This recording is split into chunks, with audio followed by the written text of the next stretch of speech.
Hello,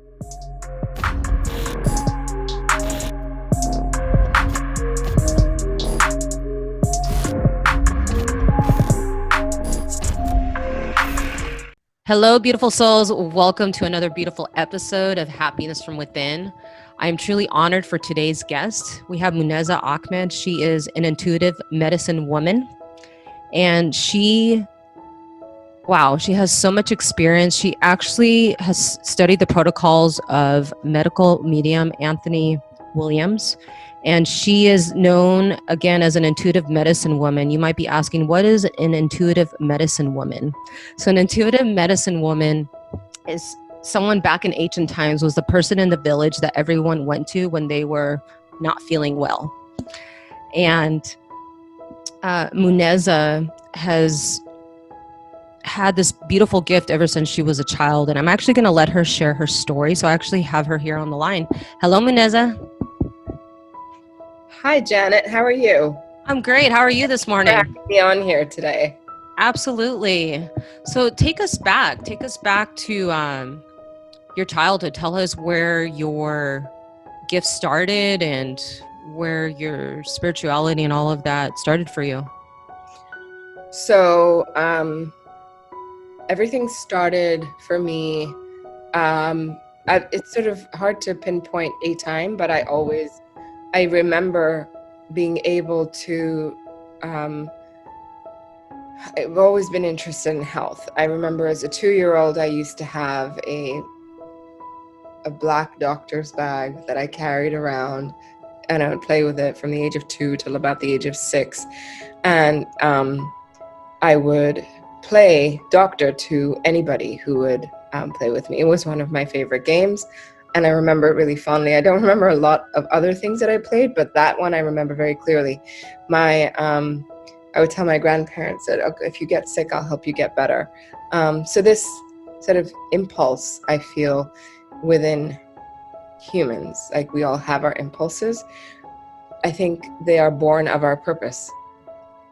And if we're able to connect with them, we can connect to our purpose more easily. But many of us, I think, forget what our purpose is and forget or disconnect from those impulses as a child because we either don't remember them or have just veered off into such a different direction. There's not enough of that. And I did veer off into finance and accounting. I'm, the UK equivalent of a CPA, and have a master's in finance, and I went to business school and worked in finance for over 13 years. So I definitely forayed into an area that I didn't love.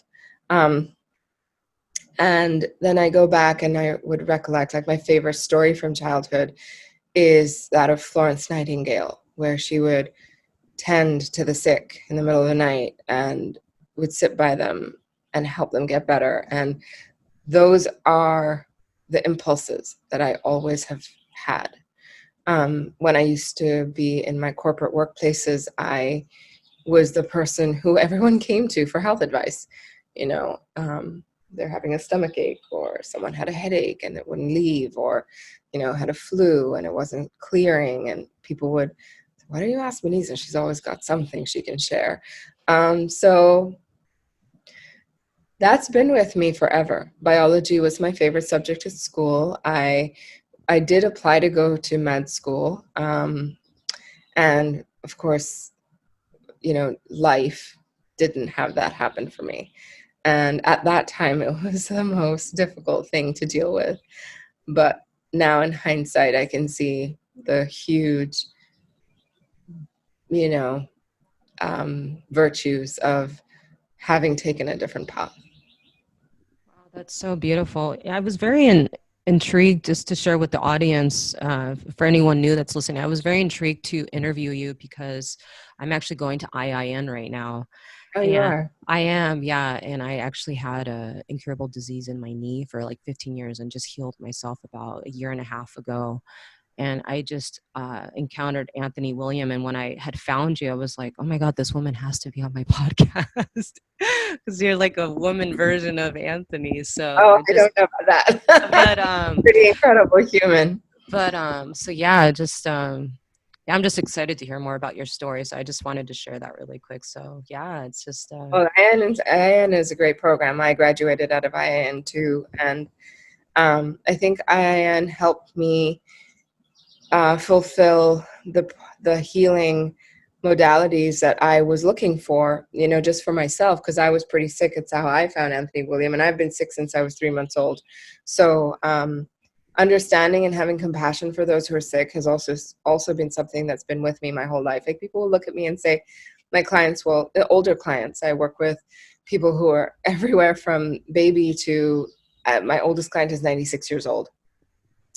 And older clients will say to me, oh, you don't know what it's been like. I've been sick for 30 years. I'm like, me too. I've been sick since I was a baby. And so I understand long-term sickness. I understand going through the ups and downs and the perils of chronic illness for decades, and being on pharmaceuticals and shunting from doctor to doctor, and, had everything from, uh, you know, severe immune immune issues, catching every cold, every cough, running high fevers, having tuberculosis at the age of 3, had severe eczema at the age of 3 months, and then that developed into bronchitis for 6 months. My mother used to sit in my crib because she didn't want me to stop breathing.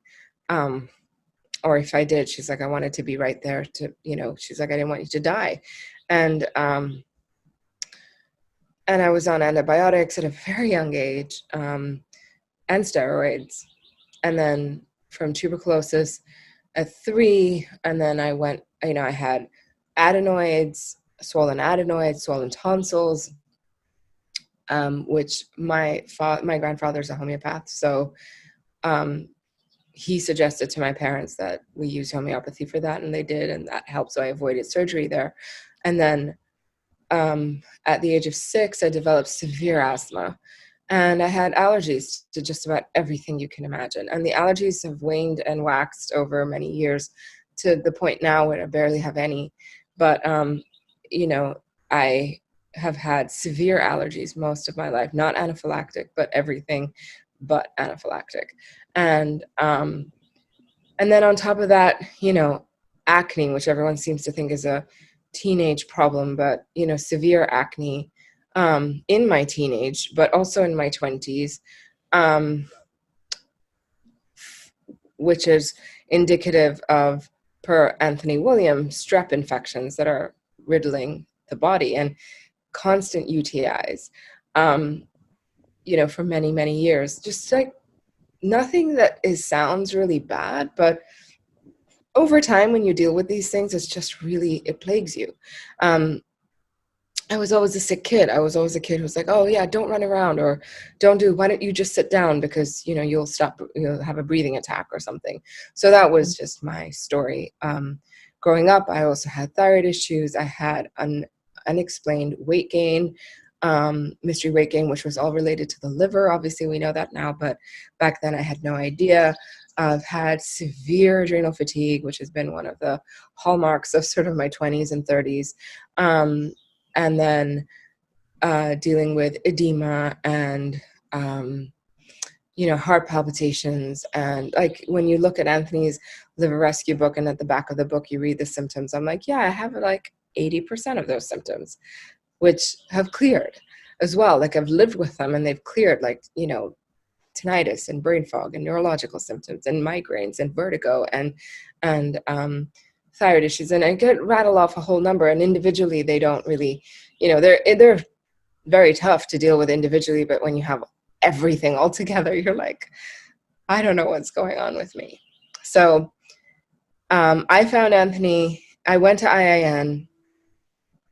I had actually changed my diet before I went to IIN, and I found that my diet had helped me so much. I cut out sugar, dairy, grains, meat, and sugar, dairy, grains, meat, eggs overnight. And I felt so much better. So then I went to IIN, and I just wanted to study about diets and how food can affect us and how food can improve us. And I wouldn't have understood the profound effect that food can have on us if I did not know um, that if I didn't know, if I hadn't experienced it for myself. So that was really profound for me. Plus, all the emotional work that we did at school was really powerful for me. Um, After the diet that really drew me in was the raw food diet, because when I tried that, when you go to school, you try everything. So I tried that, and I felt exponentially better. I mean, like, I had energy, I felt great. And I tried every diet, and no other diet had that effect on me. So I was very drawn to it. So after school was over and I had already had my first child, I was pregnant while I was in school. And then I had her right before I graduated. And then I had my second daughter almost back to back. They're only 14 months apart. So um, Wow. yeah, and my health took a turn for the worse because I didn't understand what was still going on with me. I didn't understand um, the deeper things that eventually, when I met Anthony William, I learned about. Um, so after I had my second daughter, I went fully raw, mostly to lose weight because I had become almost 180 pounds from being, before I was pregnant ever, I was, it's like 120, 30 pounds. So it was a huge jump, right? And I couldn't lose it. It was really hard to lose. And you hear about that, and I'm like, but that doesn't seem right, you know? So I went raw and I did lose the weight. But also what happened was that my body became covered, and upper body was covered in eczema. So I had eczema all along my arms, my chest, my shoulders, my neck, the back of my neck, my forehead. I mean, it was horrible. And like, you get chicken skin under your neck. It literally hung. It looked disgusting, and I looked like I was 70 years old. um, and I was in my, like, early 30s. So yeah, it was pretty intense.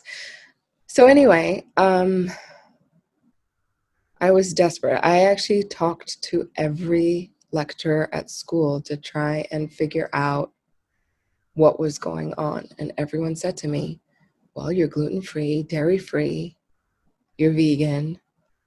It doesn't make any sense. This doesn't make any sense. And so nobody could help me. And I tried everything. I mean, I went, and so on the heels of that, I also did a raw food cleanse, a juicing cleanse. So I juiced for 60 days nonstop, which did help the eczema a little bit, but I could still feel it. And the moment I stopped juicing, it all kind of started to come back. And I was just at my wits' end because I couldn't, it's like, eczema doesn't sound bad unless you've had it. And because it's a daily, minute by minute itching, minute by minute, like, discomfort all over your body. And that's just, and then you scratch, and like the skin is so raw, and then you touch it a little bit and it starts to bleed. And I had to wear cotton long sleeve shirts. I couldn't go out in the sun. I couldn't sweat. Everything would trigger it. It was very hard to live with. So a friend of mine told me about Anthony, and she said, you should call him. He's awesome. And he helped her figure out what was going on with her. And she said, try it. You have nothing to lose. So I did that. I called him, and when we had my call, within 2 minutes of being on the phone, he had identified my whole health history. He told me exactly what happened. He said, this happened to you, that happened to you. I know you've got this going on. And your eczema is from an underlying virus, an Epstein-Barr virus you had as a kid. Actually, you had eczema when you were a baby too, which actually at the time when he told me that, I didn't know. And then I went to my mom and I said, he said I had eczema when I was a baby. She goes, oh yeah, you did. I'm like, oh my God, this is so bizarre that he Wow. could know that. It just blew me away, right? And so I said, so I had the eczema before or after the bronchitis? She goes, before, right before. I'm like, oh my God. So he verified everything I knew, and told me how to fix it. He told me to go on a treatment plan, and I did. And within 6 months of doing what he asked me to do, and while I was pregnant, it cleared up. It's never come back. And that's just one thing, but over the years, he's helped me with so many things, including things with my family. And I just started to learn. I said to myself, like, I want to know everything this guy knows, because he clearly knows something that's very powerful, that I've spoken to already 30 people, 30 professionals, health professionals, and nobody could help me with this. I've spoken to doctors, I've spoken to naturopaths, I've spoken to, you know, um, you know, spiritual people, all of it. Nobody could help me, but he figured it out. And it was just amazing. And then I had my dad speak to him, who's had rheumatoid arthritis since he was 30, in his 30s. And again, with my dad, and my dad was reaching a point where he was told by doctors that he had to go on methotrexate injectable, and he was on the injectable, and he had been on methotrexate for a long time, which is basically a chemo pain drug, and he'd been on it for decades, and it wasn't being effective because the disease was progressing. And they told him, you'll only be able to do the injectable for so long, and after that you'll become allergic to it. And then he said, well, what's my option? They said morphine. And he's like, well, he wasn't willing. That was like really hit him hard. And that was the same time I had just met Anthony. I told him, I said, why don't you just talk to this guy? You've really nothing to lose. And he talked to Anthony, and Anthony told him what was going on for him. Again, within 5 months, I was sitting with my dad when we were having this call, and my dad just kept looking at me going, did you talk to him? Did you tell him my history? I'm like, no. He's a busy man. Like, there's no way for me to like have a pre-call with him and inform him. Nothing, none of that. He's like, you didn't mention it when you spoke to him. I'm like, no, we spent the entire time talking about me and my health history. So my dad was again blown away by him, and then he started the plan, and it so happened like a few months after he started his plan, my sister was getting married, and there was a wedding, and there was stress. Obviously all weddings have stress, and my dad had this, like, I think he had heart palpitations, and everybody panicked, and people were like, oh, get him on a Holter monitor and go get blood testing done. And he did the whole workup, right? And then after his blood work came back, and I was always the one who like sat down with my dad, and I knew his history and his blood work and his tests and everything throughout our life together, because that was always my interest. He looked at his numbers, he looked at his CRP, and all his other inflammation markers, and he's like, we need to take a look at this. And I come over and I sit down with him, and we're going through the blood work, and every inflammation marker is down for the first time in 30 years. Wow.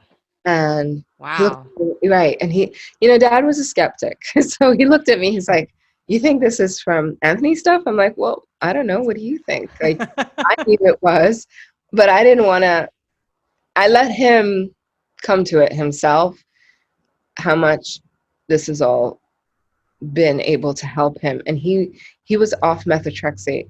He's been off methotrexate since 2013. Wow. Congratulations to your dad. That's wow. So I just want to share that story because it's, he still takes pain medication, but he takes over the counter when he needs it.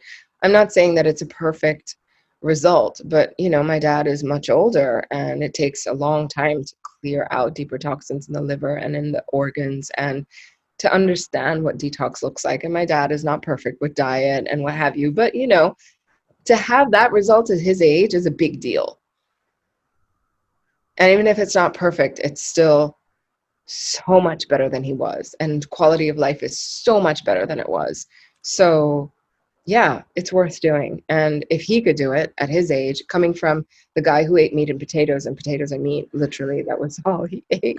He did not eat vegetables. He didn't. Like, when I told my mother that he should change his diet, and she's like, all right, that's not happening.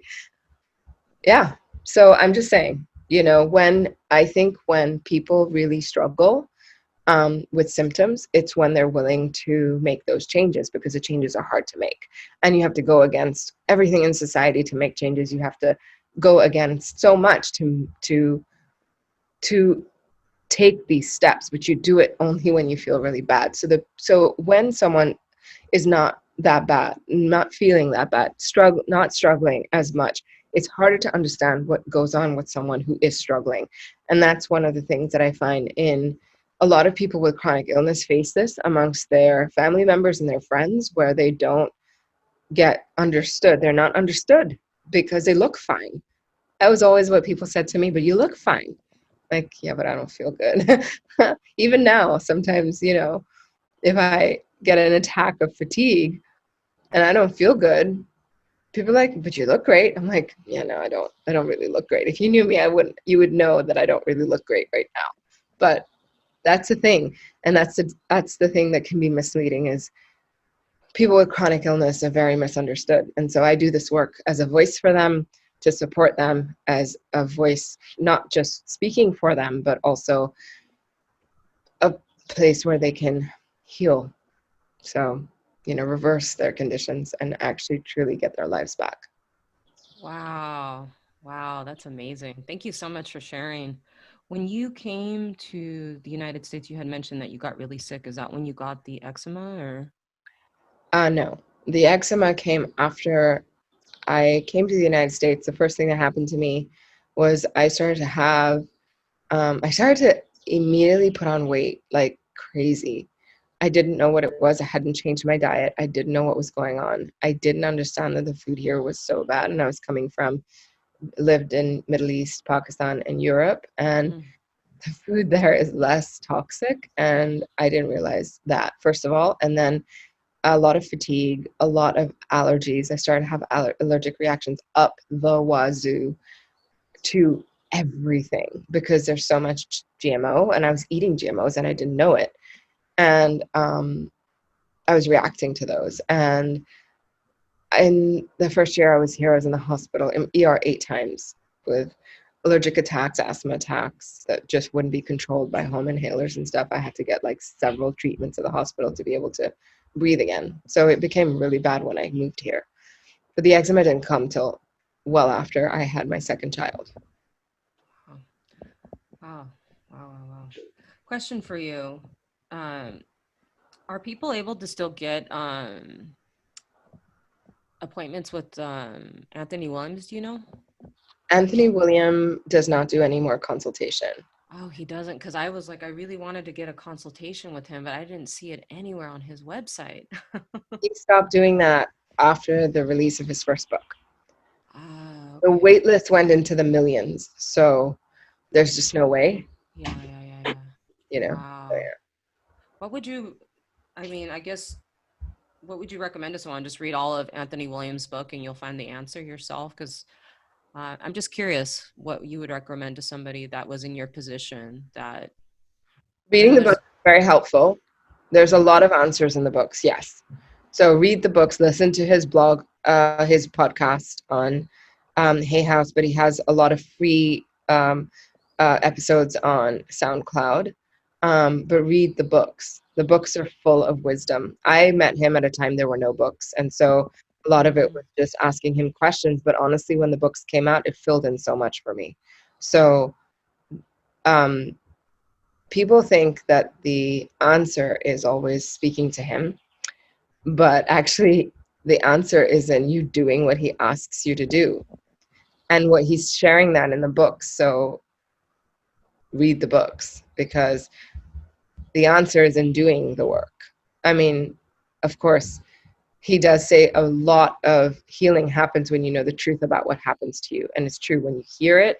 And when he first told me that your body's not attacking you, it was like, ah, I could breathe, because it was a truth. So the books are full of truths, and read the books and understand. And people still struggle. Look, I mean, people with chronic illness cannot figure out some things. If you're not into health or don't understand it, and you have brain fog and neurological symptoms, and you're struggling, that's why the practitioners exist. That's why, people reach out. Sometimes people do the protocols per the books for a couple of years, and then they're like, this is still not shifting. And, then they speak to me or they speak to another practitioner, and we can help people figure out where to go. Because after, I've worked with now close to 4,000 people in the last 6 years. Um, you see things, right, as a practitioner that you don't as an individual. And if I hadn't had this experience, the breadth and depth of experience of working with so many people across so many different conditions, everything from ALS to cancer to some of the really difficult things, to hyperthyroidism, to mystery weight gain, high cholesterol, high BP, you know, a whole host of symptoms. Usually symptoms never show up in isolation. There's usually a whole bunch of them. Chronic fatigue, ME, myalgic encephalitis. I mean, there's just a lot. And it works for everything, because when he teaches you anything that you're labeled as autoimmune, I mean, I've worked with people with Chiari malformation, type 1, type 2, um, any autoimmune condition um, is helped by what he says. I mean, I hear of new labels every week. People are like, well, I have this. And if you look it up from a few years ago, this label didn't even exist. So basically, we're getting new labels every week or every year. I think there's new labels because there's new sets of symptoms that have never presented, because there's viruses acting in ways, there's new viruses, mutated viruses with different sets of symptoms. So it works for everything. If you understand the basics of what makes you sick, which is, he says, the unforgiving four, right? So there's the viruses, heavy metals, pesticides, and radiation. And I know it sounds like a simple category of four things, but when you get into them and try to break it all down, it's a lot of education and a lot of things you have to learn. And then you have to learn how to eat. You have to learn why the supplements are important. You have to learn why do this. He talks about soul healing. We when we are sick, our souls get wounded. We go through PTSD. We go through our heart sometimes. And he talks about the connections with all of those things in a way that you've never heard it before. So to me, for someone wanting to heal, yes, read the books. Okay, that's beautiful. Thank you. Yeah, you're welcome. Can you tell us a little bit more about what you do? Because I know you really specialize in the human emotion, which I was very intrigued to read about. Emotion code, I do. I mean, I would say primarily I specialize so I'll explain it a little bit, because so I started working with people as a health coach. So I was working with physical issues mostly. And my dream was to help, really, it's always been to help the sickest people. Like when I was at IAN and people were like, well, I want to just get better with my health, or I don't really have that many issues.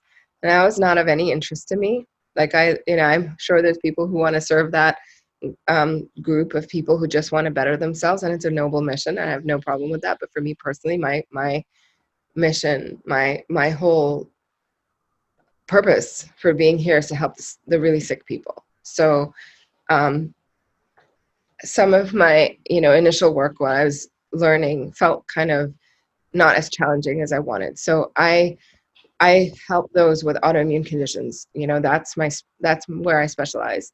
And the reason that I went into working with emotions is because you hear a lot of people in the New Age community, as well as at IAN, and they talk about how emotions can be the root cause of illness. And that really was something I struggled with for a long time, because I was trying to figure out for years, what is the root cause of my illness? Like, what is the emotional cause? Is there an emotional component to my illness? Because I knew that I would get triggered when I was upset. So I was like, well, how did this happen? And then I would think, well, this all started when I was a baby, and I wasn't emotionally where I am right now as a baby. So why did those symptoms start as a baby? I wasn't having those issues as a baby. And then you start thinking, well, is it something that I was just born with? Is it genetic? Your mind spins in 20 directions. What I realized, though, is that when you can calm people down, they heal better. That was what I figured out way before I met Anthony William. And so that's why I started to offer emotional support work, because I found that people who were anxious and struggling and hyper and not able to calm themselves down couldn't do the protocols. They wouldn't be able to put it all together. They would struggle with that, because even that created stress for them, right? And then everybody struggles with some kind of emotional issue, every single human on the planet. whether it's Totally. relationships or finances or career or spirituality or those are the major categories, but or with our health. Like there's so much emotional PTSD with your own health. So I started to do the work and offer it as a support to those struggling with physical issues to help them on their journey to heal their bodies. And then when I met Anthony and I asked him about whether emotions cause sickness, he said no. And I said, so there is a connection. He said, yes, there is. And the connection is that when you are emotionally upset or stressed or going through something really difficult, your body will secrete adrenaline. And adrenaline is really toxic and really corrosive. And it's one of the biggest feeders of viruses. So when you get sick from, your mother passes away or you lose a loved one or you go through a financial crisis and you've lost all of your, you know, net worth overnight, or your house burns down, those events are highly, highly stressful. And you can wake up a dormant virus, which will then start to thrive on all the food that is in your body that you don't know that you're eating, that is feeding it, plus all the adrenaline. And then you have a viral explosion, which makes you sick. Wow. So the root cause is not emotional. The root cause is physical, because people can go through a lot of emotional stress and not end up with an autoimmune sickness. So what's the difference between those people and the people who do? Basically, the difference is the people who don't end up with an autoimmune sickness after going through a very stressful event is that they don't have very aggressive or any underlying viruses that could wake up in the event of an adrenal kind of outpouring as a result of a stressful event. And there's nothing to wake up in your body. So the root cause is always physical, viral. The trigger can be emotional. So there's a difference. He identifies the difference between root causes and triggers. And I talk about this a lot because it's so confused out there. So many people think that their thoughts are making them sick, and it's a really disempowering thought. Because if you think that your thoughts got you sick, you feel like you're not taking care of yourself, well, you're blaming your sickness on yourself, which is not true. The reason that this planet is sick, the creatures on this planet are sick, our air, our water, our earth is polluted, the forests are being deforested. I mean, you only have to look at the number of movements to save the planet to understand how badly off we are. You only have to look at the rise in autoimmune conditions to realize we're not getting better, we're getting sicker. You only have to look at the life expectancy of children in the generation today to understand that their life expectancy for the first time is less than that of their parents, to understand that we're in a really bad shape. You didn't do that to yourself, right? The unforgiving four which make us sick are viruses, heavy metals, radiation, and pesticides. You didn't give that to yourself. There's another force on the planet that is polluting our planet, systematically polluting the planet. And it's, if you look at between chemtrails and fluoride in the water and GMOs and what have you, like poisons are everywhere. And so we're sick because we're poisoned. We're not sick because of our thoughts. Wow. Thank you for bringing that to light. Um, I just have a few more questions and then we can wrap up because I know you're a very busy woman. So I really, really appreciate this interview. I'm excited to those that are listening to bring value to the world. Ultimately, that's what it's about. So my last two questions for you are: can you talk a little bit about your gifts that you have for energy modalities, and the Akashic record, and how you put that into your practice? So, yes, I've trained in all of those modalities. Um, and I find that so one of my gifts is to be able to feel people's emotions very, very clearly. And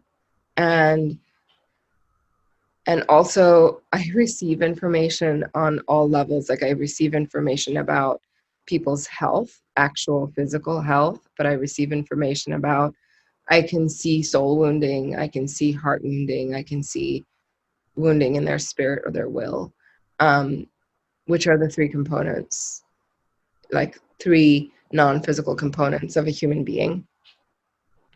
And so the Akashic Records, basically, I don't call them that anymore, even though I'm trained in them, in reading them. Basically, it's being able to see kind of the path of the soul and where it's been. And I don't actively bring that into every session, but when it's needed, it comes through. And sometimes it is needed. Sometimes I'm talking to a client and they're talking about a loved one who has passed, and that loved one will start to communicate. And, you know, I sometimes can hear that and connect with that. And like I said, it's not every session, but it has happened often enough for me to know that that's another thing that shows up. It's another kind of gift, which I wasn't aware of until I started actually doing sessions with people and doing emotional work with people to see that, oh, that there's a presence I can feel very strongly. So, and for the history of their soul, sometimes I can see wounding that has come in with them from birth. Like Anthony also says, like, we're not born with a clean slate. We carry the memories of everything that we have ever experienced. And so one of the modalities that I use is emotion code. And I love that work because it actually does recognize the memories of the soul. It recognizes the healing that we need on the heart level. I find it a very practical tool. I don't rely on it 100%.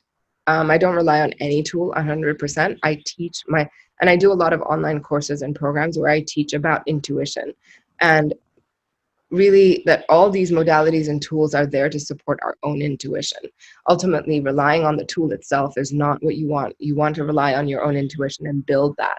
And Anthony also in his work talks about how healing your body increases your intuition. And every single person is born with intuition. It's like, you know, when people say to me, oh, I'm so intuitive, that's like saying, oh, I have a nose. Yeah, because everyone has a nose. Right? It's true. It's true. It's how I see it. It's like everybody is born with it, but we're so disconnected, which I come back to earlier when I said that people are cut off from their purpose and their impulses. It's partly because they're cut off from their intuition, and the fulcrum, the connecting point between the physical body and intuition, divine connection, connection to soul, connection to God, is our nervous system. And viruses, ultimately, if you read about what he shares about what the viruses do, they attack your nervous system. Epstein-Barr attacks your neurological system in stage 4. Shingles comes in and attacks only your nervous system. So when your nervous system is inflamed and sick, how can you connect with purpose, intuition, divine self, or God? You cannot. It diminishes your ability to do that. So I forgot what question you asked, but I think you asked about Akashic Records. So just how you use these modalities in your yeah, so helping I use clients. Yeah. them, right. So I don't call them what they are. I think that I've been doing this work for so long. Intuition, just I'm aware of what the possibilities are. So when you're aware of what a possibility is, like if I'm feeling like someone has come in with something old and it's affecting their health, that I can identify because I have that education. If I didn't have the education, I'd be confused about it. I could still feel it, but I wouldn't know. And that's partly also, I think, the education that you get with medical medium work is that it will open up your intuition. Because when you know the truth, like I've always had this gift of intuition, I could always see. When I was working with people, I had to work with someone who had chronic migraines one time, and had not met Anthony yet. But I knew that there was a connection to this person's gut. I knew that what he was eating was triggering him. I knew, so I could sort of see this connection between gut and head, which now I recognize to be the vagus nerve, but I didn't know that then, right? So it education helps empower you to your intuition and to truth, like, but truth, not just any education, because there's a lot of misinformation out there. Like, for example, like autoimmune sickness is defined as your body attacking itself. Like TPO, thyroid antibodies are, they're told, well, your thyroid antibodies are attacking your thyroid and they're making it not work. And you're like, no, wait, now I know this. Thyroid antibodies are attacking Epstein-Barr, which causes the thyroid to become sick, which makes more sense, right? So those like profound truths will kind of wake up our intuition, and then you can see it, because once you see it, you can't unsee it. And you're like, wow, that makes perfect sense. And so once you know those things, my work is really like helping people heal is a stepping stone to the ultimate goal, which is to empower women to open up their intuition, because once they open up their intuition, they're unstoppable. That's the goal, is so you can connect back to why you came to earth. That's the goal. Like, why are we even healing? What's the point? Not just so that we can feel better, but there's a bigger purpose to healing. The purpose is to find our purpose. The purpose is to, figure out what is the meaning behind being sick and coming out of it. Why did we suffer so much? And the suffering leads to something. And it's always an amazing thing if we can come through our suffering and know that there's purpose. And we have so much purpose, especially when we're sick. The sicker we are, the more stress we undergo, the bigger our purpose. So that's the purpose of healing. And that's what every program I do, whether I work with people privately or like in my membership program, we have, it's called the Intuitive Healing Community. We have that. We have all my online programs like Intuitive Adrenal Reset, my Intuitive Cleanses. I've got many online programs that I run. They're all about helping to ignite this intuition that is more powerful in women than men. First of all, no offense to men. Men have intuition, but women's intuition is more powerful. It's why everyone recognizes a mother's intuition is a thing. Nobody argues that, right? So even if you're not a mother, you still have intuition. It's still really more powerful than that of men. And women have been systematically suppressed. And this viral explosion is a suppression of us. And so that's my purpose, is to awaken women into recognizing that, first of all, and then claiming it. Wow, that's amazing. So my last question to you is, what does happiness from within mean to you? To me, I value peace more than happiness. So peace from within is really what my goal is. And I think that I've spent so much of my life in states of opposite of peace that now at this stage of my life, I have found so much more peace, so much more calm.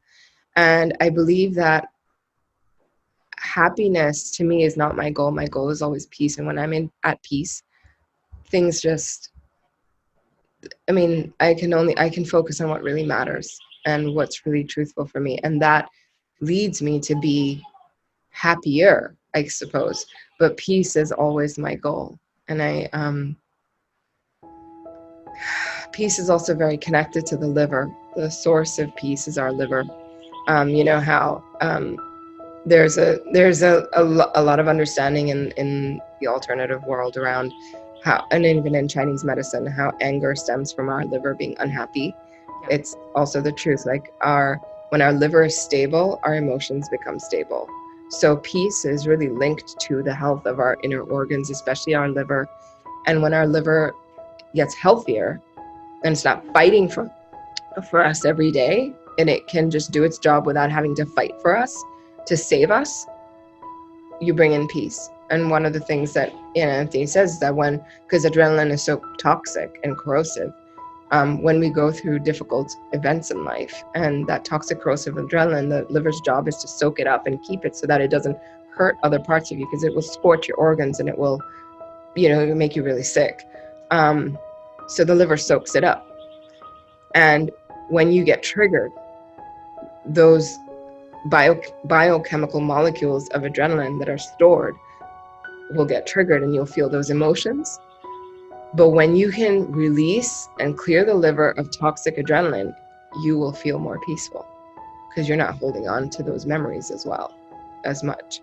So to me, that's the biggest thing, is the healing is not just about getting physical symptoms to go away. It's about really achieving peace within. And the more peaceful we are within, the more soul healing and heart healing we do.